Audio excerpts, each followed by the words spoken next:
Je suis docteur Kamara Mariam. Je suis sociologue à la base et chercheur au Centre ivoirien de recherche économique et sociale, le CIRES, en Côte d'Ivoire, un centre de recherche de l'Université Félix Houphouët-Boigny. Et nous avons travaillé dans le cadre de cette rencontre-là sur un article. L'article était intitulé Corrélation entre démocratie et développement socio-économique en Afrique de l'Ouest. Et ce thème-là, sur ce thème, nous avons travaillé avec trois autres centres, trois autres représentants membres des centres. On a travaillé avec Dr Goli Théodore, qui est membre de la CAS, la Fondation Konrad Adenauer. On a également travaillé avec M. Hervé Akinosho, qui est le directeur du centre de CROP, c'est ça.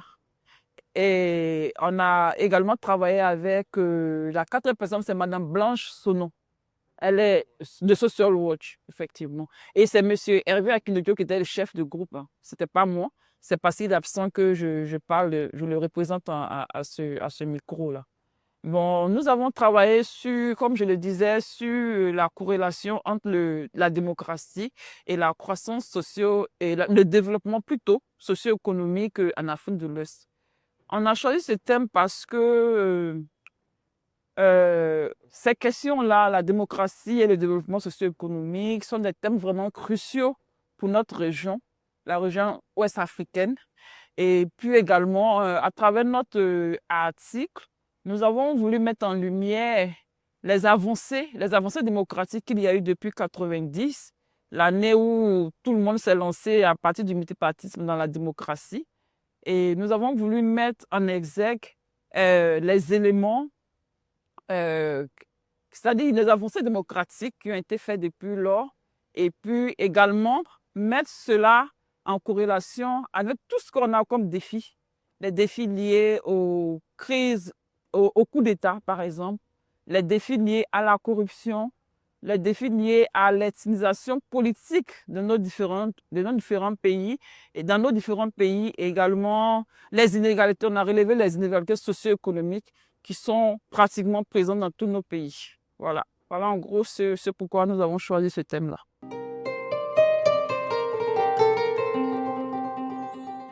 On voit que ça fait quand même près de 30 ans déjà qu'on a amorcé la démocratie. Mais comme je le disais à l'entame de mes propos, les défis persistent. Les défis, comme je le disais, les défis liés à l'instabilité politique. Vous voyez un peu, la région est vraiment secouée par tout ce qu'on voit, les coups d'État, les conflits armés, les crises constitutionnelles. Tout cela entame clairement le processus démocratique entamé. Et il y a également l'utilisation de politique dans nos pays parce que, quoi qu'on dise, dans notre pays, les partis politiques restent affiliés à des ethnies, ce qui est vraiment dangereux. Dès qu'il y a une crise, on dit non, que c'est tel groupe ethnique, parce que c'est tel parti politique. Vous voyez, tout ça, c'est dangereux pour le processus démocratique qui a été enclenché. Et dans notre pays, il y a beaucoup d'inégalités. On voit que des efforts sont faits, mais c'est toujours un groupuscule qui en profite. On reste là, il y a une frange importante quand même de la population qui se sent laissée pour compte et puis du coup, ça crée beaucoup de frictions et tout ça met à mal notre démocratie.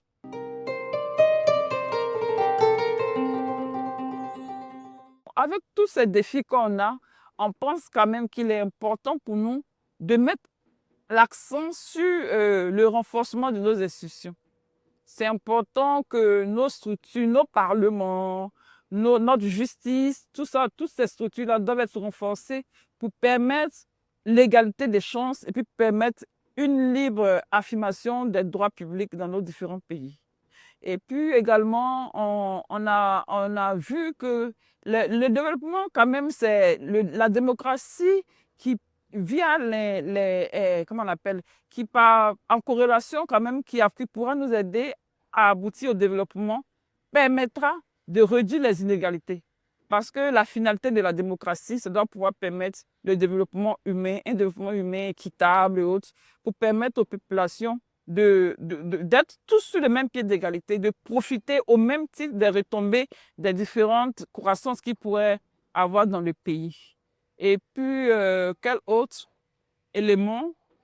Par exemple, on a également pensé aussi qu'il était important que tout le monde participe de façon égalitaire au processus démocratique. On a l'impression que la politique, c'est pour certains et puis les autres subissent en fait. Donc, c'est important que tout le monde ait la même chance, le même droit de prendre part au jeu démocratique.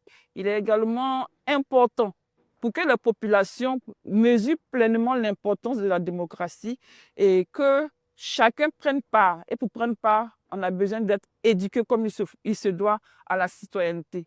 Parce que c'est important.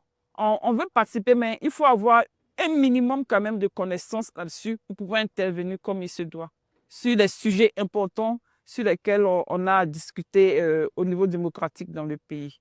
Voilà un peu, bon, de façon succincte, hein, les recommandations que nous avons pu adopter.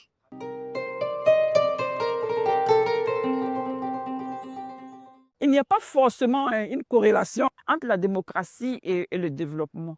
Mais je vais dire, si certaines conditions sont réunies, on peut permettre, on peut profiter pleinement, ces deux thématiques-là peuvent, dans certaines conditions, interagir de façon efficace pour le bien-être des populations.